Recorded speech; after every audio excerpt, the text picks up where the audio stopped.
जय माँ इंद्राक्षी जय अम्बे। आइए आज हम बात करते हैं सूर्य रेखा के बारे में। वास्तव में सूर्य रेखा एक अलौकिक रेखा होती है। जिस साधक के हाथ में ये सूर्य रेखा प्रबल होगी वो व्यक्ति अपने जीवन को अपनी इच्छा से जीता है। हाँ, बहुत व्यक्ति हमेशा किसी के बंधन में जीवन को जीते हैं, लेकिन जिन जातकों के हाथ में ये रेखा बिल्कुल सुंदर बलिष्ठतम स्थिति में होगी तो ये रेखा जीवन में आपको बहुत कुछ दे सकती है। और इसी के साथ साथ ये रेखा जिस साधक के हाथ में होगी वो बहुत अच्छे कवि हो सकते हैं, बहुत अच्छे राइटर हो सकते हैं, बहुत अच्छे प्रवक्ता हो सकते हैं, बहुत अच्छे शिक्षक हो सकते हैं, बहुत अच्छे वकील हो सकते हैं, बहुत अच्छे डॉक्टर्स हो सकते हैं। और उसी के साथ साथ ये रेखा विद्वत्ता को बढ़ाती है। जिन साधकों के हाथ में ये रेखा होगी निश्चित तौर से वो व्यक्ति विद्वान होगा। ये रेखा कहाँ होती है, आप इसको एक नज़र देखें।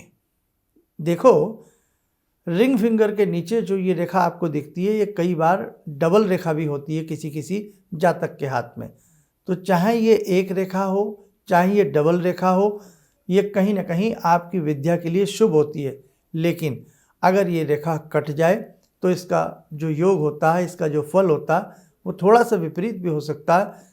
कहीं ना कहीं अगर ये रेखा यू टर्न ले तो ऐसे साधक, ऐसे जातक कहीं ना कहीं थोड़ा सा उनको प्रमाद की स्थिति बन सकती है, आलस्य सुस्ती की स्थिति बन सकती है।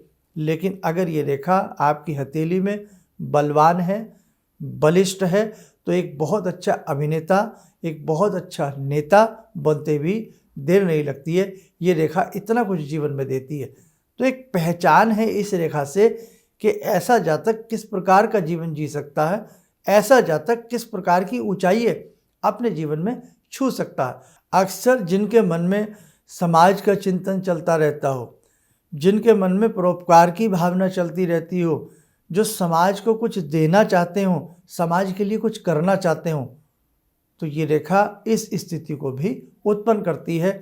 ऐसे जातकों की मन में इस प्रकार के सवाल बहुत आते हैं कि हम समाज के लिए कुछ करें, हम कल्याण की भावना से कुछ करें, हम परोपकार की भावना से कुछ करें। लेकिन एक बात तो तय है, ऐसे साधक जीवन के जैसे जैसे उनकी आयु बढ़ती है वैसे वैसे थोड़ा सा संघर्षों में तो वो रहते हैं, लेकिन वो जीवन की ऊंचाइयों को छू लेते हैं। बस पहचान की आवश्यकता है कि आपकी हथेली में ये रेखा बलिष्ठ है या आपकी हथेली में ये रेखा किसी ग्रह से कहीं दूषित तो नहीं हो रही है।